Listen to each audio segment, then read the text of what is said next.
반갑습니다. 울산 진공무원학원 한국사 교수 박승기입니다. 벌써 저녁이 됐어요. 1년 한 주가 딱 지나갔다 그죠? 일요일이 지나가고 내일부터는 또 새로운 한 주가 시작이 됩니다. 아마도 그 날씨가 좀 그렇게 춥지가 않았는데 그죠? 다음 주 수능인가요?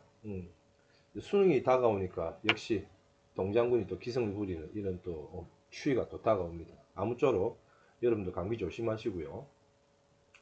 자, 오늘은 지난 시간에 제가 공무원 한국사 문화사 첫 번째 강의를 시작을 했고, 자, 오늘은 이제 두 번째 석탑, 그 다음에 역사, 도교, 유교 이 부분에 대해서 좀 정리를 해서 여러분들에게 강의를 전달하도록 하겠습니다.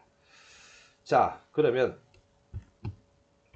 자, 역시 좀 제가 좀 바꾸고요. 시작을 하겠습니다.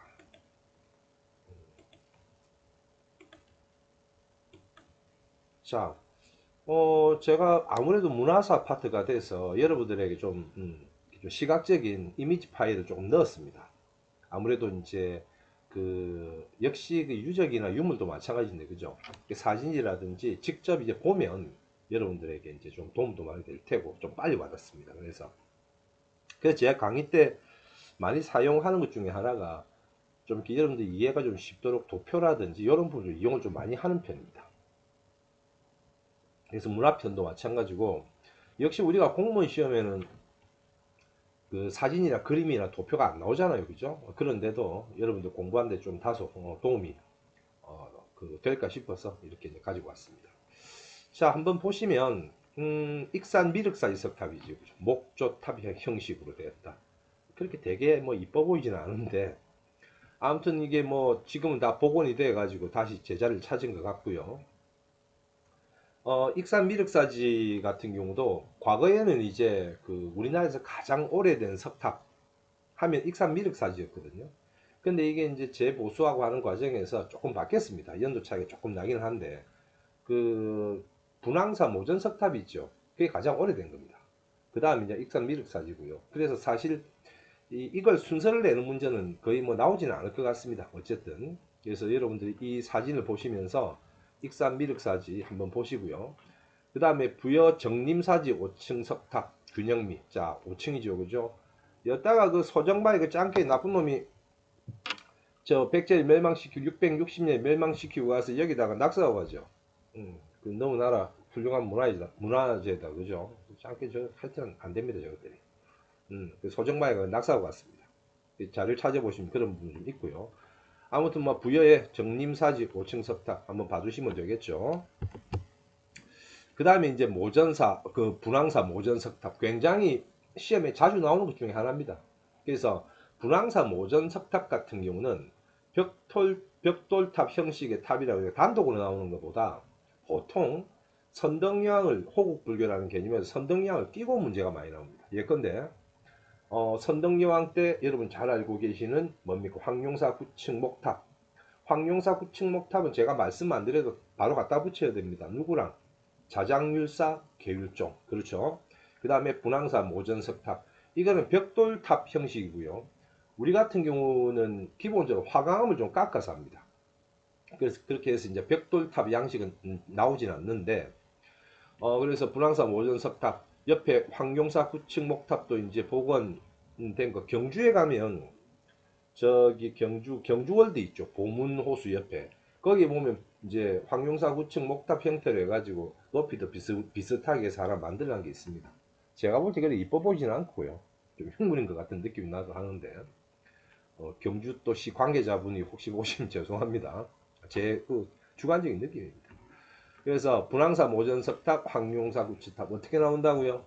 선덕여왕, 계율종, 자장률사, 호국불교 이렇게만 딱 묶어 두시면 특별하게 어려운 점이 없을 것 같습니다. 자, 그 다음에 통일신라로 가면 꼭 법칙은 아닙니다. 통일신라로 가면 이제 사만통일 이런 부분 때문에 탑이 이제 3층 탑들이 좀 나오죠. 그래서 여러분 잘 알고 계신 가문사지 3층 석탑 역시 순서대로 이제 조금 잡아둔 것이 있습니다. 가문사지 3층 석탑 이게 두 개입니다. 지난번에 문화파트에서 한번 말씀드렸죠. 신문왕이 그죠? 가문사지에서 자기 아버지 용되면 와서 좀 쉬어가라.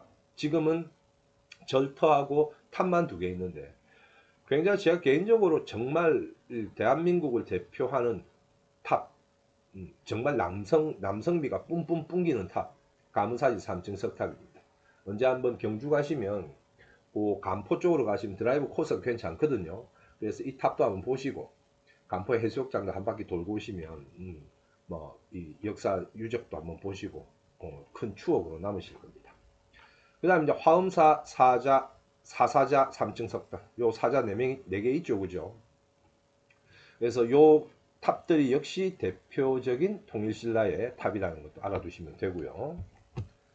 자, 그 다음에 불국사, 뭐 너무 유명한 탑입니다, 그죠? 불국사 3층 석탑, 다보탑, 그죠? 그래서 불국사 3층 석탑 같은 경우는 여러분도 또 알고 계시겠습니다만 이 해체 작업할 때 세계에서 가장 오래된 목판 인쇄물이 나왔죠. 뭡니까? 무구정광 대다란이경. 그래서 참 우스갯소리인데 여러분. 무구정광 대다란이경. 이거 웬만한 사람은 대한민국 국민들 정상적으로 이제 학교를 이 단계를 밟아 오신 분들은 이 다 외우고 있습니다. 참 희한하죠, 그죠? 이 9자나 되는 이 긴 대장경을 외우는 거 보면 화엄 1승 법계도 이런 건 못 외우는데 무구정광 대다란이경 잘 외워 또 미술 시간에도 나오고 해서 그런가 봐요.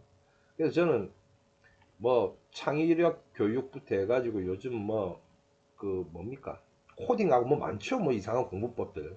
근데 저는 이 주입식 교육이야말로 대한민국의 교육을 이 정말 바치고 있는 큰 힘이 아닌가 싶기도 하는 생각을, 재밌는 생각을 가져봅니다. 그래서 불국사 3층 석탑하고 다보탑하고 그죠? 역시 이것도 입장료가 조금 비싸긴 한데 보셔야 됩니다. 대한민국 국민이면 석굴암하고 불국사 한번 가보셔야죠. 그래서 불국사 3층 석탑, 다보탑, 그죠? 다 아시는 거니까 뭐 그런 이야기만 드린 거고요. 그 바로 옆에 오솔길로 들어가면 석굴암 그 입구가 있죠, 그죠? 죄송합니다. 석굴암 입구 가면 정말 본점물 멋있잖아요. 정말 아름답습니다. 근데 그 쪽발이들이 저 예전에 그 일제 강점기 때 저 보수공사 한다고 시멘트를 쳐발라가지고, 그죠? 그 위에다가 박정희 정권 때 또 한 더 쳐발라가지고 그 좋은 세계적인, 그죠? 어, 유적지 유물을 다 배려놨어. 그래서 지금 가보면 그 습기 결로라 그래, 결로 현상이라 그럽니까? 그 방지한다고 지금 안에 온도 조절하고 유리로 지금 막아놨는데 정말 안타깝습니다. 제 아는 그 모 대학교 박물관장님, 아주 훌륭한 교수님, 고조선 대한민국 최고의 전문가 교수님 계십니다. 그분 페이스북에서 석굴암이 일제강점기 때 석굴암이 이제 원형 모습, 그걸 제가 한번 본 적이 있습니다. 사진을. 아, 너무 아름다워요. 정말 품이 있고요. 우아하고 어메이징합니다, 정말. 근데 몰지각한 것들 때문에 대한민국의 정말 또 훌륭한 유물이 저렇게 되어버렸습니다. 안타깝습니다. 나중에 과학기술이 더 발달해서 분명히 또 좋은, 그죠? 유지보수 관리가 될 것이라고 이제 믿어봅니다. 탑 한번 보시고요. 그 다음에 이제 고려탑으로 가면 고려탑은 탑도 마찬가지고 불상도 마찬가지고 뭐 한두 개를 제외하고는 일단 큽니다. 높고 크고 불상도 그렇죠. 우리가 흔히 알고 있는 그런 불상의 모습이 아니라 좀 경상도 말로 웃긴 불상들이 꽤나 있습니다. 뭔지 아시겠죠? 이제 머릿속에 떠오르실 텐데 아무튼 고려탑은 형식이 좀 자유분방하다라고 보시면 됩니다. 고려 문화 특징이 또 그런 것도 있었죠. 그래서 왼쪽에 보시는 게 이제 그 위에 보면 전기대 헌화사 7층 월정사 이런 것들은 송나라의 영향을 받은 겁니다. 그래서 송나라의 영향과 고려 지방 색채가 이제 같이 묶인 거죠. 그래서 월정사 팔각 오대산에 있습니다. 월정사 팔각 9층 석탑 이것도 간간히 사진은 안 나옵니다만 이 탑 두 개를 비교하는 부분도 좀 나옵니다. 전기 후기 이렇게 이런 겁니다. 고려 무신 집권기 앞에 상황을 탁 던져놓고 다음 위 시대 거 맞는 거 어쩌고 저쩌고 찾는다 만다 그러면 요거 하나 들어가야 됩니다. 그 다음에 원간섭기가 되면 경천사 10층 석탑이 나옵니다. 마찬가지죠. 권문세족이 박스 안에 사료 안에 권문세족이 어쩌고 저쩌고, 그죠? 당시 고려 말 친원파 뭐 이런 상황을 던져놓고 다음 중 위 시대에 볼 수 있는 것 없는 것, 맞는 것 틀린 것 했을 때 이제 경천사 10층 석탑 이런 게 또 나옵니다. 그 다음에 이제 원각사지 10층 석탑에 영향을 당연히 주는 거죠. 경천사 10층 석탑 같은 경우는 대리석으로 만듭니다. 그죠? 그런 탑의 특징도 여러분들이 숙지를 하시기 바랍니다. 여러분 그 교과서라든지 가지고 계신 교재 보면 컬러풀하게 그림들 다 잘 나와 있습니다. 그래서 그거 충분히 참고하시면 될 것 같고요. 자, 그 다음에 조선시대로 오면 이제 원각사지 10층 석탑, 탑골공원에 있었던 거죠. 경천사 10층 석탑의 영향을 받았다. 그 다음에 중기 이후로 가면 법주사 팔상전, 목조 5층탑. 이 현존하는 가장 높은 또 목조 건축물이고, 그죠? 법주사 팔상전 하면 제가 오프라인 강의에서도 이제 한 번씩 이야기를 하는데, 여러분 그 중국 짱깨들 예전에 한참 제가 대학 다닐 때는 뭐가 유행했냐면 그 주윤발이라고 있습니다. 그 선글라스 딱 끼고 코트 딱 입고 담배 하나 딱 물고 굉장히 유명한 배우죠, 주윤발. 그 다음 장국영 뭐 이런 소위 말한 홍콩의 액션 그 느로와르라고 합니까? 막 총 쏘면 총도 뭐 몇 발만 죽도 안 해. 한 주인공은 한 30발 맞아 죽고 뭐 그런 시절이 있었는데 요 앞시대 그러니까 아마도 제가 학번이 이제 90학번인데 그 훨씬 앞에 학번들 있죠. 제 학번도 마찬가지고. 그때 중국을 가장 대표하는 액션 배우가 누구냐라고 물어보면 당연 이소룡이라고 합니다. 들어보셨나요? 노란 쫄쫄이. 아비오 하는 거 있잖아요. 그죠? 용쟁호투 뭐 이런 아주 훌륭한 영화를 많이 만든 멋진 배우입니다. 물론 뭐 굉장히 일찍 아마 제 태어나고 죽었을걸요. 태어난 해에 죽었던 것 같은데 다른 게 아니라 이 양반 제일 마지막 영화가 뭐였냐면 사망위기입니다. 사망위기. 그래서 1층, 2층, 3층, 4층에 각각의 고수들과 붙어가지고 제일 끝에 압둘 자바라고 미국의 최고의 그 프로 농구 선수 키 2m 넘는 사람 데리고 와가지고 액션에서 결국은 이깁니다. 그 장면의 모티브가 됐던 게 법주사 팔상전입니다. 그래서 안 죽었었으면 이소룡이 방문해서 이거 한번 보러 오기로 했단 말이죠. 그런데 뭐 죽는 바람에 이렇게 못 왔는데 잘 모르시더라고요 사람들이. 그래서 법주사 팔상전 같은 경우는 뭐 그런 또 재미있는 일화가 있었다는 부분 한번 말씀드려 봅니다. 자, 법주사 팔상전 같은 경우도 조선 중기 이후에 전쟁도 나고 하면서 분홍층도 좀 성장을 하고 아무래도 이제 국가에서 이제 성리학인 불교를 억압한다 하더라도 일반 백성들은 여전히 이 불교를 많이 믿는 경우가 많거든요. 그래서 불교가 이제 서서히 이런 건축물들도 나오기 시작했다라는 걸 말씀드리는 겁니다. 자, 역사책 중요합니다. 시험에 꽤나 나왔습니다. 이건 여러분들이 정말 관심을 가지시고 신경 써서 보셔야 됩니다. 고구려 이문진 유기 신집을 감추렸다. 현존하지는 않습니다. 전부 다. 그래서 이 이문진이 태학 박사거든요. 다시 말씀드립니다. 태학 박사입니다. 고구려죠, 그죠? 어느 왕 때냐 하면 영양왕입니다. 이런 문제 나올 수 있습니다. 박사에 보니까 왕이 친히 말갈 추장을 이끌고 요서지방으로 가서 요택에서 수나라 군사들과 마차를 빚고 수나라 군인이 침입을 하고 이런저런 스토리를 깔아놓고 다음 중 위 왕 제위시기껏 찾아라 말아라 그러면 뭐가 나오겠습니까? 쉽게는 살수대첩이 나오겠죠. 두 번째는 이문진이 신집으로 감출했다 이런 문제 나올 수 있습니다. 또 하나 이문진 태학 박사 이문진이 어쩌고 저쩌고 스토리를 막 깔아서 다음 중 위 시대 상황으로 맞는 거 찾아라 틀린 거 찾아라 했을 때 뭐 나올 수 있다? 그렇죠. 살수대첩 나올 가능성 충분히 있습니다. 그러면 마찬가지 논리죠. 그죠? 마찬가지 논리죠. 근초과 할배 업적 던져가지고 맞는 것 찾고 그죠? 고흥이 서기를 편찬하고 어쩌고 저쩌고 던져가지고 위왕 제위식입니다. 세 번째, 이건 거칠부와 국사편찬 제가 앞에 기출해서 한번 보여드렸거든요 여러분들에게. 그래서 이사부가 건의를 한단 말이에요. 그래서 진흥왕이 누구한테 거칠부에게 국사를 편찬하라라고 시킵니다. 지난번 이 문제가 1번 문제로 나왔는데 박스 안에 이사부가 건의를 내서 왕이 어쩌고 저쩌고 해가지고 거칠부를 통해서 국사를 편찬하다 했단 말이에요. 다음 중 위, 왕, 제위시기껏 찾아라 말아라 이런 문제가 나옵니다. 그러니까 이건 어떻게 공부를 하셔야 될지 아시겠죠, 그죠? 반드시 누가 뭘 썼다는 거 함께 뭐도 같이 봐둬야 된다. 어느 왕 때였냐라는 것도 반드시 같이 봐주셔야 됩니다. 그 다음 통일신라 김대문 진골 출신입니다.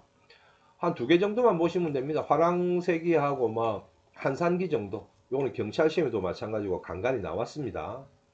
그 다음에 강수라는 사람도 있는데 이 양반은 뭐 대표적인 또 육두품 출신의 외교 문서를 꽤나 잘 썼습니다. 지금은 역사 파트하고 이런 걸 하기 때문에 잠깐 뺐습니다.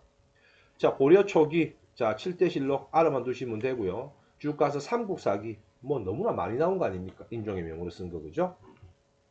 삼국의 역사를 신라 중심으로 인식을 했다. 이 정도는 뭐 중학생도 아는 거니까, 그죠? 그 다음에 대몽항쟁기 때 우리 민족의 위기가 오죠. 그래서 동명왕편 이규보, 고구려 개성의식, 그죠? 자, 잠깐 올리겠습니다. 그 다음 삼국유사 일연 아시죠, 그죠? 불교 이제 설화라든지 이런 부분을 가지고 썼습니다. 자, 불교사관 고조선 건국 북하고 당군 이야기, 그죠? 그 다음 제왕운기 같은 경우는 당군신화 중국과 대등하게 파악했다. 1권은 짱깨, 2권은 우리 이렇게 해놨습니다. 그 다음 해동고승전 각훈 한국 불교사를 정리했는데 요게 지금 이제 과거에 7급 같은 문제가 많이 나오진 않을 텐데 제가 오프라인에서 이런 강의를 많이 합니다. 이런 부분에서 당장 올해 시험이 나왔던 것만 봐도 4월달만 봐도 삼국사기 던지고 유두공 바래고 해가지고 영역을 뭐 만주까지 넓혀서 인식이 바뀌었다. 이런 형태로 해서 굉장히 나름 쉽게 나왔습니다. 작년, 재작년 한 3, 4년치만 가지고 오더라도 보편적으로 문제가 사료를 띄우거든요. 사료를 띄워가지고 이게 삼국 사기냐, 유사냐, 제왕기냐 늘 이런 형태의 문제가 출제가 됐습니다. 근데 뭐 그렇게 나오면 땡큐인데 만약에 저는 이렇게 나올 가능성도 있다고 봅니다. 동명왕편 내용을 던집니다. 이규보 내용을 막 던져가지고 다음 중 이 역사책이 편찬되었을 때 나타난 사실로 맞는 것 찾는 것. 그죠? 최충원을 가면 됩니다. 그 다음에 각훈 해동고승전 쓰면서 스토리가 쭉 나와. 어디 가면 된다? 최후 가면 됩니다. 그 다음 삼국 유사 제왕운기 이런저런 스토리가 깔리면 그 당시는 언제다? 충렬하게 됩니다. 얼마든지 나올 가능성이 있겠죠. 그렇죠? 그래서 이렇게까지 공부를 좀 해 두시면 제가 판단할 때 이 정도 하면 역사라든지 고려시대 역사책에 더 나올 게 없습니다. 그까지만 좀 준비를 해 주시면 그래서 어느 왕 때 편찬되었는가를 한번 봐주시고 예컨대 고종이면 최충원 때, 명종이면 최충원 때잖아요. 그죠? 고려에. 고종이면 최후입니다. 이렇게 해서 같이 좀 묶어서 여러분들이 연습을 하시면 뭐 이 정도 되면 거의 퍼펙트하게 가는 거죠. 그죠? 자, 그 다음 성리학적 유교 사관 후기에 이재현 사략. 이재현은 언제 한번 등장했죠? 기억이 안 나십니까? 충렬왕 때 안향이 성리학을 가지고 옵니다. 그 충선왕이 어떻게 합니까? 원나라에 망권당 지어가지고 이재현 보내는 거잖아요. 그죠? 이재현이 가서 원나라 학자들과 교류를 합니다. 그래서 성리학이 본격적으로 우리나라에 들어오면서 이재현 밑으로 이제 뿌리가 만들어지는 거죠. 그래서 지난번에 한번 문화편에서 족보 간단하게 말씀드렸는데 안향, 이재현, 이색, 목은 이색, 정브라더스 나옵니다. 감히 정도전은 여러분 알고 있는 관악 훈구죠. 그죠? 성리학 플러스 디아들스. 그 다음에 정몽주는 살인미에 이제 그 최고 대빵이 되는 거 아닙니까? 물론 이제 피살은 되지만 그 밑에 이제 그 뭐 김숙자도 나올 거고요. 김종지, 김일손, 김굉필, 조광조 이렇게 쭉 내려가면서 동인서인에 여러분 잘 알고 계시는 이황, 성흔, 그다음에 남명 조식 선생 이렇게 쭉 뻗어나갑니다. 요건 나중에 성리하고 유교하고 서원 이야기를 제가 디테일하게 한번 더 말씀을 드릴게요. 자, 아무튼 이렇게 해서 성리학적 유교사관 역사책이 이렇게 또 다른 측면으로 하나 나오기 시작합니다. 자, 조선으로 가면 15세기 15세기 조선 건국이 1392년이잖아요. 그죠? 8년 남은 14세기입니다. 그러니까 15세기로 넣어도 무관합니다. 15세기는 말 그대로 누가 정권 잡고 있죠? 성리학 플러스 디아드르스들이 정권 잡고 있습니다. 조선 정도전을 중심으로 조선 개국 공신들, 그죠? 이 양반들이 세조 때 개유정난이 터지면서 뭐 훈구가 또 등장하거든. 그러니까 요쪽 라인을 이야기합니다. 이 양반들은 어떤 나라 만들고 싶어 하는데 부국강병이죠. 그러니까 농사 잘 지어야 부국이 되는 거고, 강병은 군사력이 빵빵하면 과학기술이 발달해야 되거든. 그러니까 여러분 15세기 때 농사에 관련된 강수량, 장영실 같은 부분이 나오는 거 아니겠습니까? 그 다음 조선시대 동원할 수 있는, 조선 전기 때 동원할 수 있는, 세종대왕 때 군사가 100만 명입니다. 엄청나죠, 그죠? 그만큼 부국 강병이 빵빵하게 만들어지고 있고, 특히 또 성리학 플러스 디아드스 다른 학문이 어떻습니까? 굉장히 개방적이에요. 또 어떤 공부합니까? 사장한단 말이에요. 논술을 한다고. 관학파라고도 이야기를 하죠. 중앙집권국가 만들려고 하고. 자, 그런 사람들이 중심이 되니까 나름 자주적인 역사의식을 가질 수밖에 없는 거죠. 우리가 또 이런 게 있습니다. 우린 역사 이래로 나름 중국의 눈치는 좀 볼 수밖에 없는 구조입니다. 그래서 중국이 이제 만들어져 가지고 뭔가 아직 세팅 안 됐을 때 우리가 조금 세게 갑니다. 예컨대 고려 광종 있죠. 칭제 근원, 그죠? 광덕 준풍 뭐 이라고 황제로 칭하거든. 이때 송나라가 만들어져 가지고 아직 뭐 이래저래 정리가 안 된 상태야. 조선도 마찬가지입니다. 그래서 이제 그런 측면도 있다는 것. 중요한 건 15세기 때는 뭐 성리학적 사관도 있고 민족적 자각을 외치는 그런 민족주의, 그죠? 그런 역사책도 등장한다는 걸 기억을 하셔야 됩니다. 자, 고려국사, 정도전, 동국사략, 권근, 왕조, 개창, 정당화죠. 좀 깝니다. 아니 정도전도 마찬가지고 권근도 마찬가지고 예컨대 역사책을 쓸 건데 고려 정말 잘했단 말이에요. 이러면 답이 안 나오죠 지금. 고려는 이런 여러 가지 또 나름의 문제점이 있었기 때문에 조선 왕조를 이렇게 개창할 수밖에 없었다라는 명분이 있어야 된다는 거죠. 역사책이 원래 그렇습니다. 그다음 민족적인 자각의 고려사 전류. 그 다음에 왕실의 위신 강화. 그죠? 요것도 나중에 이제 그 제 심화 강의 할 때, 그 고려사 전류라든지 삼국사 전류라든지 이걸 디테일하게 한번 비교를 해 드릴 겁니다. 자주적 입장, 동국, 통감, 서거정, 성종 때 반드시 알아야 되겠죠? 자, 16세기 있으면 조나주의입니다. 하나만 보시면 됩니다. 뭐, 기자실기입니다. 그죠? 그래서 16세기, 즉, 온리성리학이 살인들이 정권을 잡기, 그죠? 정계 진출하면서부터 이제는 역사책도 어떤 관점으로 간다? 반군조선보다 기자조선을 더 중요시하게 여기는 그런 소중화 의식이 싹 튼다는 거죠. 자, 그 다음에 근대 민족사를 주체적으로 인식했다. 이때는 언제냐면 이제 실학은 크게 중농, 중상, 국학, 그죠? 이렇게 가죠. 이때 등장한 역사책이 동사강목 안정복입니다. 시험 많이 나왔습니다, 여러분. 이거 삼한정통론, 고증사학의 토대 마련이죠. 삼한정통론 반드시 알아두셔야 됩니다. 동사 이동휘, 내용은 특별하게 모르셔도 됩니다. 그러니까 이게 쉽게 나오면 누가 뭘 썼는가를 싹 바꿔낼 수 있고요. 조금 어렵게 나오면 박스 안에 사료가 역사책의 내용을 해서 찾는 문제가 나올 수 있습니다. 그래서 그것도 여러분 가지고 있는 교과서 모든 교재 이 사료에 대한 기본적인 역사책에 대한 설명이 들어있으니까 그것도 한번 봐주시면 됩니다. 그 다음 발해고 유득공은 남북국 시대 너무나 잘 아시죠. 그 다음 18세기로 넘으면 해동역사입니다. 해동역사 다 그 실학이 이제 나타났을 때 국학을 이야기하는 거예요. 해동역사 한치윤 중국과 일본의 아주 방대한 역사책들을 참고를 해서 만든 게 한치윤의 해동역사입니다. 그 다음에 연려실 기술 실증적으로 조선시대사를 정리했다. 그래서 지금 방금 제가 설명드렸던 이 부분은 여러분 꽤나 중요합니다. 시험에 이게 4월 달에는 좀 쉽게 나왔고요. 3년, 4년치만 봐도 여기서 문제가 3문제 더 나왔습니다. 그러니까 많이 나온 거죠. 그죠? 내년에 또 나올 가능성이 있습니다. 그래서 이 부분은 이거 뭐 제가 늘 강의할 때도 말씀드립니다만은 제가 여러분 출제라든지 나올 가능성이 있다는 이야기는 10년치를 보고 제가 말씀드린 겁니다, 여러분.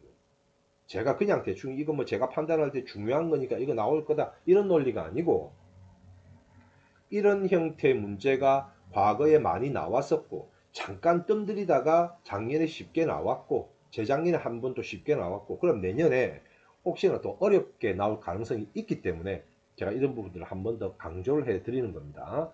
꼭 보셔야 됩니다, 여러분. 이거 자, 일제강점기 요것도 시험에 한 번씩 나옵니다. 그러니까 제가 지금 이 시험에 나올 부분들만 압축을 해서 좀 갖고 온 거기 때문에 거의 다 단원 자체의 내용들이 파트별로 다 시험에 기출로 다 나왔던 겁니다. 그래서 이렇게 나왔던 부분들이 차후에는 어떻게 나올까, 그걸 제가 이제 분석을 해드린 거니까. 자, 일제강점기 때는 일제식민사, 조선사 편수의 청구학계, 그쵸? 고대사 부분의 왜곡이 심각합니다. 당군 부정하고, 그죠? 이때부터 신화가 됐습니다. 그래서 일본 쪽발이가 우리 역사를 어떻게 식민지화 시켜서 했냐면, 첫 번째 뭡니까? 타율성론을 가지고 나와요. 타율성론. 조선 너그는 말이야, 스스로 할 수 있는 게 아무것도 없단 말이야.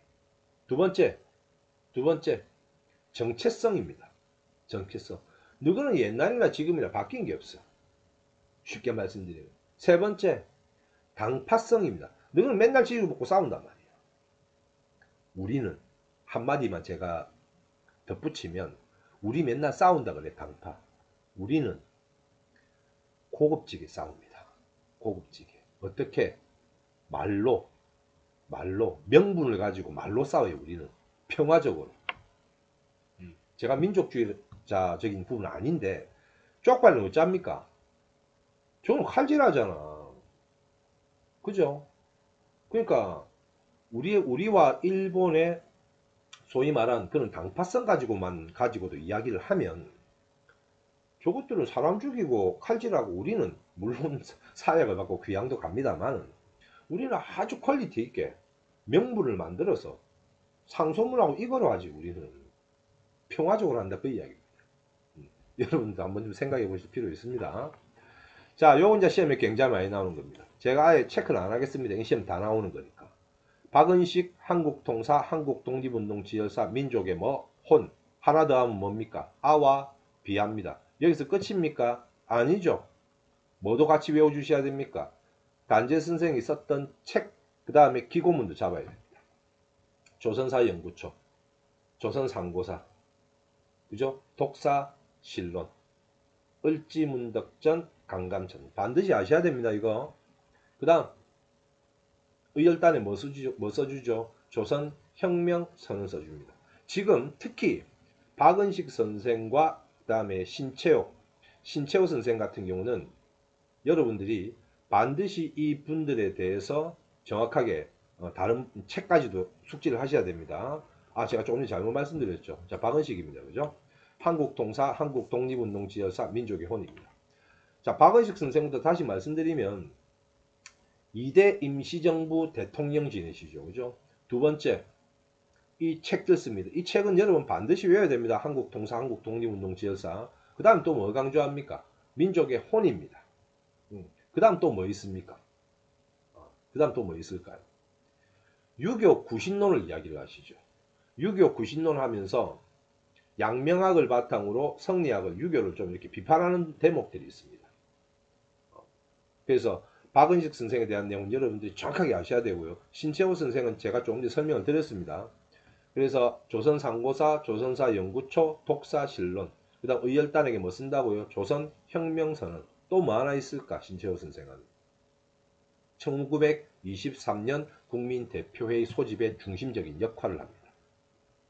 말년에는 이분이 이제 그 바쿠닌의 무정부주의 사상에 빠져가지고, 그죠?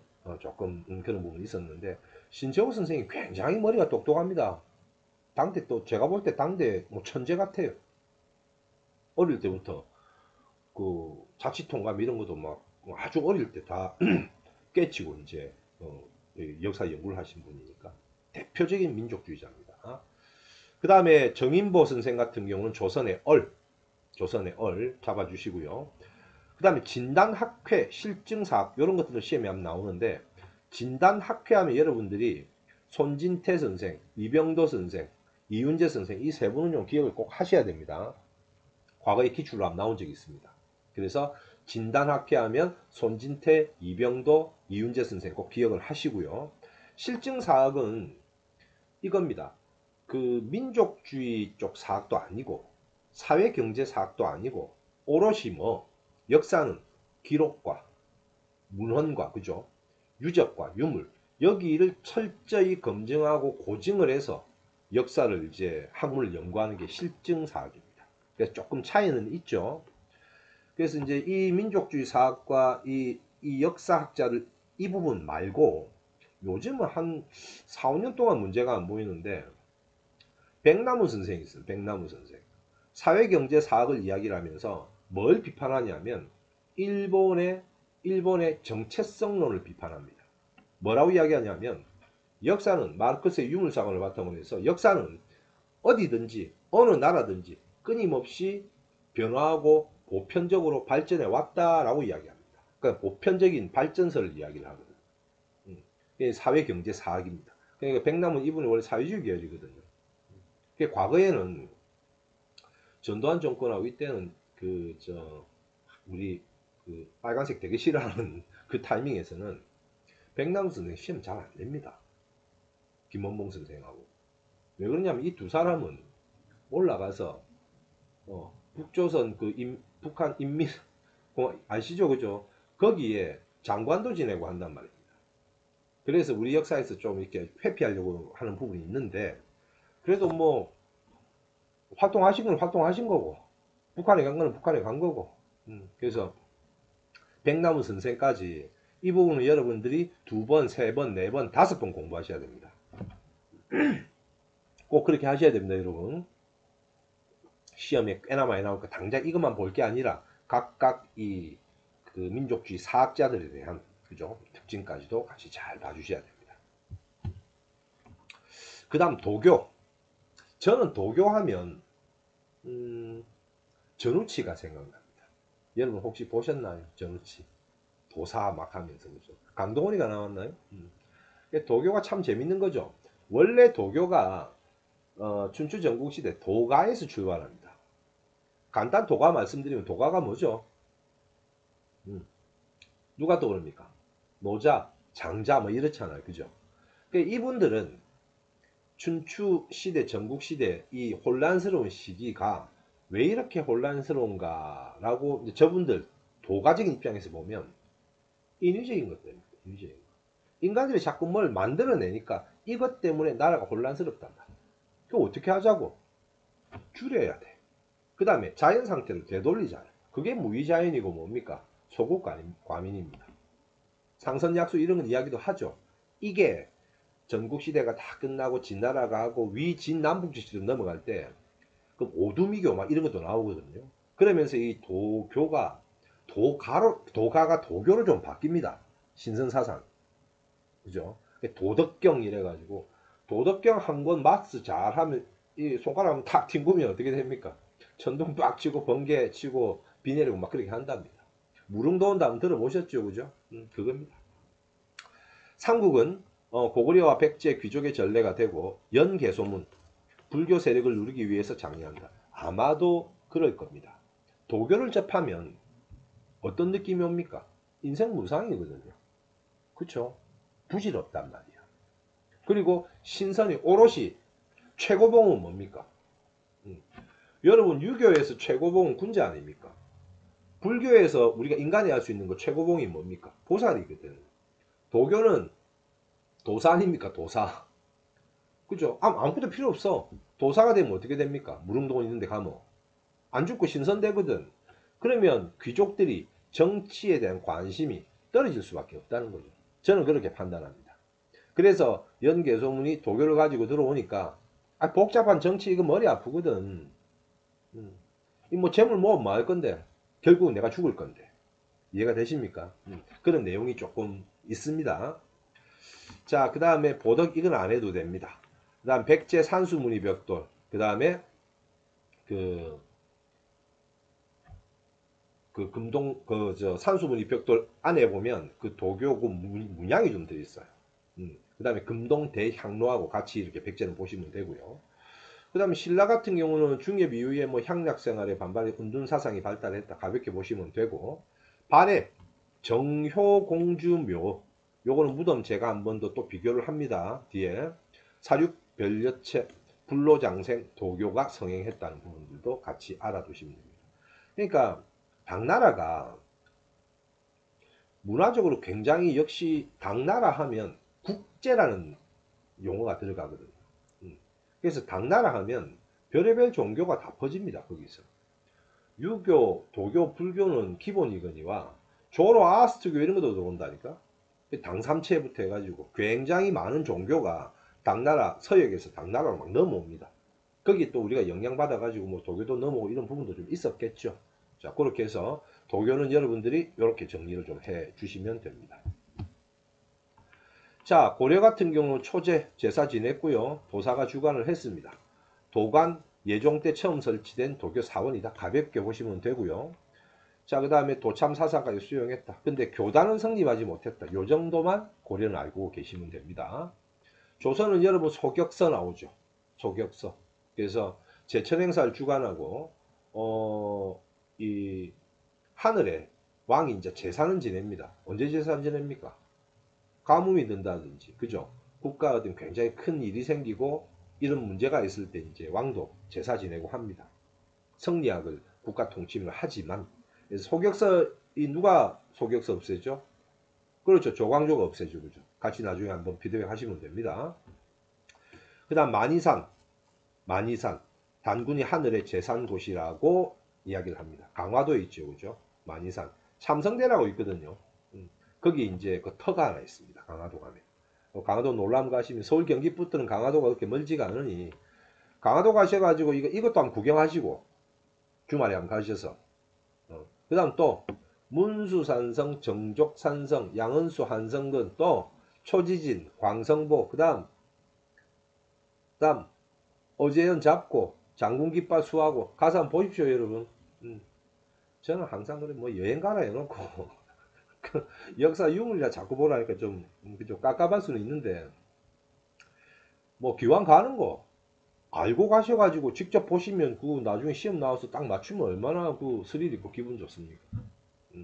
그렇습니다, 여러분. 재수없다 하지 마시고. 자, 넘어갑니다. 자, 유교 고구려 태학입니다. 그죠? 경당입니다. 소수리망 장수왕 반드시 알고 가셔야 되죠. 신라 임신 서기석, 임신년에 화랑들이 유교 경전 공부 열심히 하자고 서약한 기록 있는 비석이 바로 뭐다? 임신서기석이죠. 그 다음 통일신라 신문왕 때 국학, 발해는 주자강, 뭐 이쯤은 업적으로 여러분 다 알고 계셔야 되고요. 제가 이건 뭐 좀 쉬운 내용이라는 건 여러분들이 반드시 숙지를 하고 가셔야 됩니다. 그래서 제 채널에 기본 강의부터 심화하고 지금 계속 올리고 있으니까 실력이 실력보다 이제 공부를 하신 지 오래되신 분들은 한번 피드백을 하고 보시면 좋습니다. 그리고 나는 유독 문화사가 약하다라면 제 강의 이거 들으면 됩니다. 그래서 이 부분을 가지고 여러분들이 숙지를 하시면 되고요. 고려는 당연히 최승로 시무 28조가 되겠죠. 그 다음에 뭐 자주적 주체적이었다가 중기로 가면 보수적이다. 뭐 이 정도. 후기는 이제 성리학이 안향이 원에서 수용해서 고려말 신진 4대부의 어떤 이념이 된다. 그 정도까지 해서 성리학을 마무리를 하시면 됩니다. 자, 조선 전기로 넘어갑니다. 좀 빠른가요? 자, 조선 전기 사림의 대두. 사림이 뭐죠, 여러분? 예, 그렇습니다. 극진파. 여러분 이렇게 예전부터 배웠잖아요. 그죠? 혁명파, 온건파. 혁명파, 정도전. 온건파, 정몽주. 온건파는 나중에 밀려서 뭐 됩니까? 시골에 간단 말이에요. 살인이죠. 쉽게 말씀드리면. 근데 제가 제 강의를 오프라인에서 들으신 분들은 잘 아실 텐데, 저는 아까도 언급을 했죠. 혁명파를 뭐라 불러? 성리학 플러스 디 아들스 이렇게 부릅니다. 그 다음에 온건파는 온리 성리학입니다. 그래서 이 두 세력의 성향과, 그죠? 성향과 색깔을 좀 비교를 좀 할 줄 아셔야 됩니다. 조선 들어가면 제가 상세하게 또 설명을 또 한번 드리겠습니다. 사림의 대두 성종 때부터입니다. 이건 이 스토리죠. 성종이 어린 나이에 왕위에 올라가 보니 조정에서 회의를 하니까 감당이 안 돼. 전부 다 이 세조 때부터 권력을 가지고 있던 엄청난 파워를 가지고 있는 훈구들이 버티고 있단 말이에요. 그래서 성종이 어떻게 합니까? 낙향에 있던 누구 사림들을 땡겨 올린다. 땡겨 올리기만 하면 견제가 됩니까? 안 되거든. 근데 조선은 어떤 제도가 있습니까? 그렇죠. 사헌부, 사간원, 홍문과 같은 이 3사가 있단 말이에요. 그럼 사림들에게 그 직책을 주면 그 다음 상황은 어떻습니까? 대놓고 쫄라게 깐단 말이야. 상상하시면 됩니다. 성종 앉아있죠. 신하들 쭉 앉아있다고 봅시다. 서있다고 봅시다. 훈구, 이제 사림들 새로 중앙으로 올라왔죠. 그죠? 그러면 사림 쪽에서 한 사람이 전하, 근본에 올라온 상소를 보니까 누구누구 아무개가 어쩌고 저쩌고 해가지고 바로 직접적으로 이야기를 안 하죠. 누구를 깝니까? 훈구의 우두머리들의 밑에 놈들을 깐단 말이에요. 그래서 이제 사림들이 상소문 올라왔는데 어느 놈이 말이야 평양 감사 혹은 뭐 감사가 막 돈을 해먹고 삥땅 치우고 별의별 나쁜 짓 다 한다 하거든.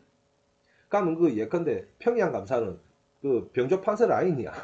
그럼 누구 까는 겁니까? 병조 판서 지금 졸라 까는 거란 말이야. 성종은 웃겨가지고 씩씩 웃고 앉아있죠. 그죠? 이게 여러분 이것 이렇게 하면서 사화가 터지는 겁니다. 뭐 다르게 터지는 게 아니고 아니 멀쩡한데 왜 싸움을 합니까 그래? 이런 형태로 해서 이제 한판 붙거든. 그게 여러분 알고 계시는 무오사화. 그죠? 그 다음에 갑자사. 갑자사화는 뭐 사림하고 훈구 다 피해를 보니까 중종 반정이 생겨가지고 중종을 왕위에 올린 세력이 또 훈구가 되거든. 그러니까 중종이 누구 조광조 땡겨 올려가지고 한 게 김효사화 아닙니까? 그 다음에 그 을사사화 같은 경우는 왕 외척끼리 싸운 거니까 조금 질이 좀 다른 거거든요. 결이. 자, 훈구파 사장 중심 말씀드렸습니다. 경악 중심, 경악 중심. 그러니까 사림은 경악은 뭐냐면 공자왈, 맹자왈 암기하는 겁니다. 이 반대말이 사장이거든요. 논술입니다. 그러니까 훈구 쪽 사람들은 사장을 하고 글짓기를 많이 했고 사림 쪽 사람들은 경악을 많이 합니다. 좀 전에 말씀드렸죠. 3사 좀 내릴게요. 3사에서 활약을 한다. 날개 나는 거죠. 이해되십니까? 뭐 이런 구조로 가는 겁니다. 그 다음 향촌 자치와 왕도 정치. 이 반대말 말씀드릴까요? 향촌 자치 반대말이 중앙 집권입니다. 그 다음에 왕도 정치. 왕도 정치. 왕도 정치는 무슨 말이죠? 왕도 정치는 이 왕이 정치하는 게 아니라 유교, 즉 성리학적 통치 이념으로 나라를 잘 다스리고 해야 된다는 이야기죠. 반대로 우리 훈구파하고 이쪽 양반들은 뭘 주장했습니까? 부국강병을 친다는 말이에요. 차이가 있죠. 상대적인 부분이 있습니다. 이 부분은 제가 한번 정치편에서 그 심화 강의 때 한 번 더 올려드리겠습니다. 자, 그 다음에 서원과 향약을 바탕으로 지위가 강화됐고, 그죠? 그 다음에 붕당이 출현합니다. 지금 제가 여기에 지금 그 정치편에서 할 내용들 여기 지금 좀 넣었는데, 그래서 한 번 더 설명을 나중에 정치편에 해 드릴 겁니다. 그래서 이렇게 출연을 했고 16세기 이후에 성리학이 이기론 중심 이런 형태로 이제 발달이 된다라는 정도만 아시면 되고요. 그 다음에 예학과 보학의 발달 이겁니다. 여러분 그 지금은 시대가 많이 바뀌어가지고 별로 이제 뭐 이렇게 족보 이런 걸 많이 따지는 부분은 아닌데 제가 아주 조그만할 때만 해도 이 족보가 꽤나 집안마다 이 어른들끼리 보면 중요하게 생각합니다. 심지어는 제가 어릴 때 제일 짜증났던 건 묘사라고 있거든요. 묘사가 뭐냐면 그 선산이라는 게 있어요. 가보신 분 계실 텐데 선산이라는 데 가서 저 밑에 할배 때부터 해가지고 계속 절하고 내 유세착 어쩌고 저쩌고 위에 할배 그저 삭각 그 이거 쓰고 가 쓰고 그래가지고 계속 내려와. 예. 한 4시간 걸립니다. 배는 고파 죽겠지. 음식은 싸가지고 갔죠. 뭐 그런 기억이 나는데 족보가 조선 건국되면서 족보가 막 만들어지고 그거 아닙니다. 우리가 알고 있는 조선 꼰대 같은 조선 고리타분한 그런 느낌의 조선은 조선 성종 이후 때입니다. 그 전까지는 고려의 어떤 그 어떤 개방적인 분위기가 그대로 옵니다. 조선에 성리학적인 국가 통치를 한다 하더라도. 그래서 이걸 제가 왜 말씀드리냐면 과거에 시험에 안동권씨 족보를 왜 만들었는가, 왜 만들 수밖에 없었는가라는 사료가 하나 떴어요. 다음 주 위 시대상으로 맞는 거 찾아라, 틀린 거 찾아라, 이런 문제가. 그럼 우리 어떻게 접근해야 되는데? 15세기 상황을 잡아야 돼.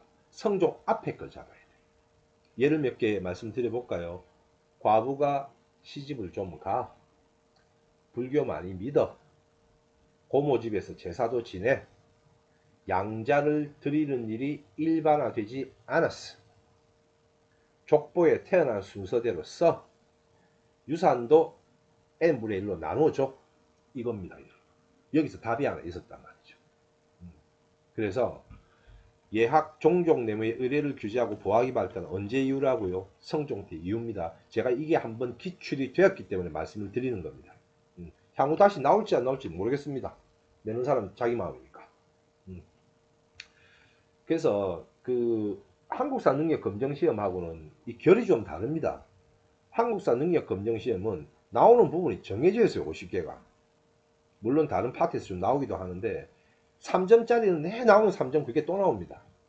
그래서 한국사 능력 공부하는 방법과 공무원 시험 공부하는 방법은 다릅니다, 여러분.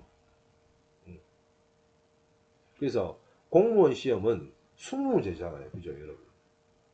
그래서 또 제가 말씀드리는데 인터넷 이런데 유튜브 들어가 보면 뭐 잘 나오는 거 해가지고 몇 개 찍어가지고 이거 보면 90점 넘어간다는데 미친 소리하고 앉아가지고 거듭 말씀드리죠. 자기가 출제위원인가? 몰라. 출제는 또 알고 정보를 받았는지는 모르겠습니다만 폄하하는 건 아닙니다. 그분들. 그래서 20문제가 나오기 때문에 어디서 어떻게 나올지 몰라요, 여러분. 그래서 공무원 시험은 정말 발품을 팔아서 중요한 부분들 개념 잡고, 그죠? 어떤 유형으로 나올까를 자꾸 고민하고 연습하고 이 과정을 겪어야지 고득점 나옵니다. 제가 말씀드린 것과 인터넷 들어가서 유튜브하고 분명히 이야기가 다를 겁니다.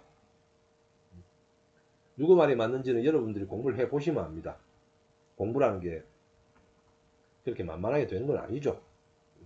다시 한번 당부드립니다. 자, 구한말에 가서 위정척사 운동의 중심지에서 박은식 유교 부신 아까 이야기를 했습니다. 그러니까 이런 내용이죠. 성리학이 들어와서 국가 통치 이념으로 되었는데 여전히 불교라든지 성리학을 사람들이 잘 안 따라간단 말이야. 그렇게 하다가 사화가 딱 터지면서 하도 말 안 들으니까 조광조 선생이 어떻게 합니까? 여시양양을 딱 가져와 가지고 주자가래를 딱 가지고 반강제적으로 퍼뜨려 버린다.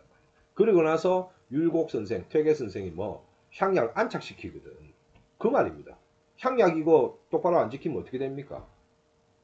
잡혀가가지고 똘똘똘 말아갖고 졸라 맞습니다. 정말 그렇습니다. 그 이후부터 성리학이 이 삼강행실도, 오륜행실도, 국조오래 막 이런 걸 만들어 가지고 강화를 시켜요. 강화를 시키면서 쭉 조선 중기로 넘어가면서 우리가 알고 있는 조선 성리학이 백성들에게 이제 완전히 뿌리가 내려지는 장면입니다. 그리고 쭉 가잖아요, 그죠? 쭉 가다가 이 병자호란을 거치면서 중국의 주인이 바뀌잖아요.